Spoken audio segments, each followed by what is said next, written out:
तडे गेलेल्या नायगाव खाडी पुलाला डंपर वाहतुकीचा गंभीर धोका। नायगाव पापडी रस्त्यावर जिथे रेल्वे कामासाठी सुरू असलेल्या मोठ्या डंपर वाहतुकीमुळे परिसरात गंभीर परिस्थिती निर्माण झाली आहे। नायगाव स्टेशनलगत सुरू असलेल्या नवीन रेल्वे पुलाच्या कामासाठी मोठ्या प्रमाणात माती भराव चालू आहे।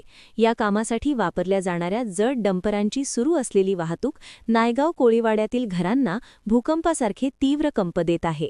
सर्वात गंभीर बाब म्हणजे नायगाव ते वसई कोळीवाडा जोडणारा एकमेव नायगाव खाडी पूल आहे। या नायगाव कोळीवाड्यातील पुलाला स्पष्ट तडे गेलेले आहेत आणि त्याची स्थिती अत्यंत बिकट आहे। अशा परिस्थितीत जड डंपरांची सततची ये-जा सुरू असल्याने पूल पडण्याची शक्यता अधिकच वाढली आहे। हा पूल तुटला तर नायगाव स्टेशन ते वसई कोळीवाडा यांतील संपर्क पूर्णपणे तुटेल आणि हजारो प्रवाशांचे हाल होणार आहेत। या मार्गावर शाळा, मंदिरे, पाली चर्च आणि नायगावचे होलसेल मासळी मार्केट आहे। गर्दीच्या ठिकाणी जड डंपरांची वाहतूक अपघातांची शक्यता वाढवत असून विद्यार्थ्यांचे, महिलांचे आणि ज्येष्ठ नागरिकांचे जीव धोक्यात आले आहेत। रेल्वे कामासाठी ठेकेदारांकडून मोठ्या ट्रकांद्वारे मातीची वाहतूक अखंडपणे सुरू आहे। या जड वाहनांमुळे रस्त्यांवर तीव्र कंप निर्माण होत असून आसपासच्या घरांच्या भिंती हादरत आहेत। त्यामुळे परिसरात भीतीचे वातावरण निर्माण झाले आहे। नागरिकांची स्पष्ट मागणी आहे, डंपरची वाहतूक तातडीने दुसऱ्या सुरक्षित मार्गाने वळवावी, अन्यथा तीव्र आंदोलनाचा इशारा देण्यात आला आहे।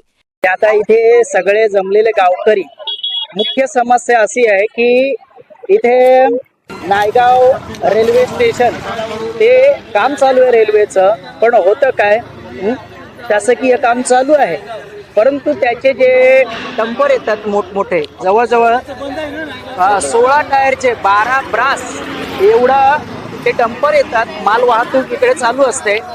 आधी तो रस्ता उमेळा मार्गे होता, तिथून येत होते, परंतु तिथल्या गावकऱ्यांना त्रास असा झाला की तिथल्या ज्या इमारती होत्या त्या इमारतींना तडा जाऊ लागले।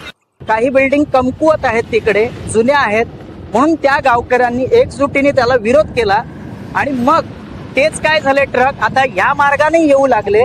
मग आता या नायगाव कोळीवाड्यातून यायला लागले आणि कोळीवाड्याला देखील तोच त्रास आहे, इकडे देखील तोच त्रास होतो। इकडे देखील घरं, बिल्डिंग हलतात आणि घरं फार जुनी आहेत। त्यात दुसरा काय, आम्हाला एकच रस्ता आहे इकडे, ब्रिज अमोलनगरच्या बाजूला एक छोटासा ब्रिज आहे आणि खाडीवरती तो फार जुना ब्रिज आहे। तर तो ब्रिज आहे तो कमकुवत आहे आणि 12 ब्रासची गाडी तिकडून जाते, त्याला तो ब्रिज अक्षरशः हलतो। आणि असे 1-2 जण, जवळजवळ मला तरी वाटते गावकऱ्यांच्या माहितीनुसार आणि आमच्या माहितीनुसार 15-20 दिवस झाले या फेऱ्या चालू आहेत। रोज 100-150 फेऱ्या होतात। तर त्यामुळे हे सगळ्यांनाच हानी आहे, गावकऱ्यांना हानी आहे, त्या ब्रिजला हानी आहे आणि हा सगळ्यांनाच त्रास होतो। त्यामुळे मला तरी वाटतं ह्यावर पर्यायी मार्ग शासनाने योजावा हीच आम्हाला विनंती आहे।